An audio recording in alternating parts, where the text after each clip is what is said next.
100.000 sekarang makin langsing, bos.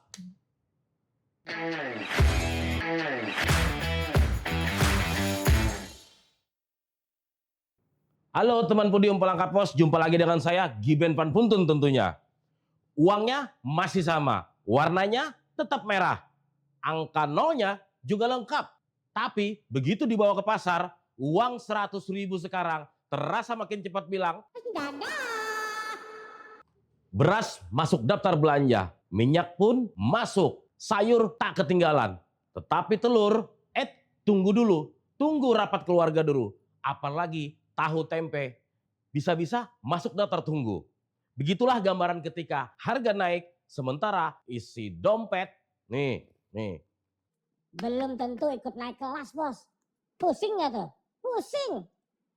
Badan Pusat Statistik atau BPS Kalimantan Tengah mencatat inflasi tahunan Juli 2026 mencapai 4,32% dengan IHK 112,87. Angka itu tertinggi di regional Kalimantan dan peringkat keempat nasional. Secara ekonomi, inflasi masih disebut terkendali. Tapi dalam bahasa dapur, yang makin dikendalikan justru daftar belanjaan. Mama Dila di Pasar Kereng Bangkirai merasakannya. 100.000 yang sebelumnya cukup untuk membeli beras, minyak, telur, tahu, tempe, dan sayur, kini membuat beberapa barang harus dicoret. Wah, inilah kenyataannya. Mama Rian juga di pasar besar mengalami hal yang serupa. Kebutuhan rumah tangga harus diseleksi. Deterjen turun ukuran, tisu bisa ditunda. Dompet akhirnya punya 3 kategori. Apa itu? Tingkat penting, sangat penting, dan terakhir, nanti dulu. Tekanan harga memang datang dari berbagai arah. Perawatan pribadi dan jasa lainnya naik 9,57%. Transportasi 7,12%. Serta makanan, minuman, dan tembakau 5,69%. Beras, minyak goreng, bensin, daging ayam ras, gula pasir, ikan konsumsi, hingga angkutan udara ikut memberi andil. Mau makan kena, mau berpergian kena, kebutuhan pribadi ikut kena. Dompet mungkin ingin cuti, tetapi kebutuhan hidup tidak mengenal tanggal merah. Masalah sesungguhnya muncul ketika harga naik, sementara pendapatan tidak bergerak secepat itu. Masyarakat akhirnya mengurangi belanja, mencari barang yang lebih murah atau menunda kebutuhan. Disinilah inflasi tak boleh sekedar menjadi angka cantik dalam sebuah laporan.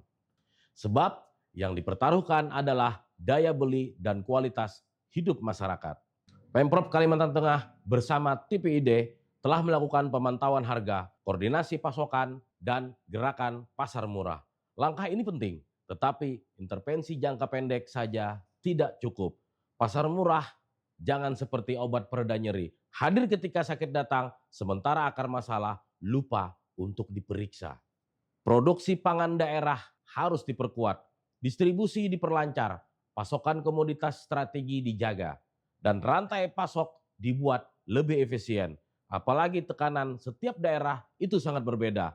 Inflasi tahunan Kabupaten Kapuas mencapai 4,78%, sedangkan Sampit 3,58%. Artinya apa? Penanganannya pun perlu menyesuaikan persoalan masing-masing wilayah. Pada akhirnya, masyarakat tidak makan angka statistik. Mereka membutuhkan beras di penanak nasi, minyak di dapur, bensin untuk bekerja, serta biaya pendidikan dan kebutuhan keluarga yang tetap terjangkau. Karena itu, keberhasilan pengendalian inflasi jangan hanya dilihat dari grafik yang melandai. Coba ukur dengan pertanyaan sederhana. Kira-kira uang 100.000 hari ini bisa dibawa pulang apa ya? Nggak tahu, saya juga nggak tahu. Masyarakat tentu tidak meminta 100.000 berubah menjadi 1 juta. Mereka hanya berharap uangnya tetap 100.000, tetapi kemampuan belanjanya jangan terus makin langsing, bos. Nah, ini dia. Ke pasar pagi membeli ikan, pulangnya mampir membeli jamu. Harga boleh naik pelan-pelan, tapi jangan sampai dompetmu makin layu. Jumpa lagi dengan saya Geben Panpuntun di Podium Palangka Pos. Sampai jumpa.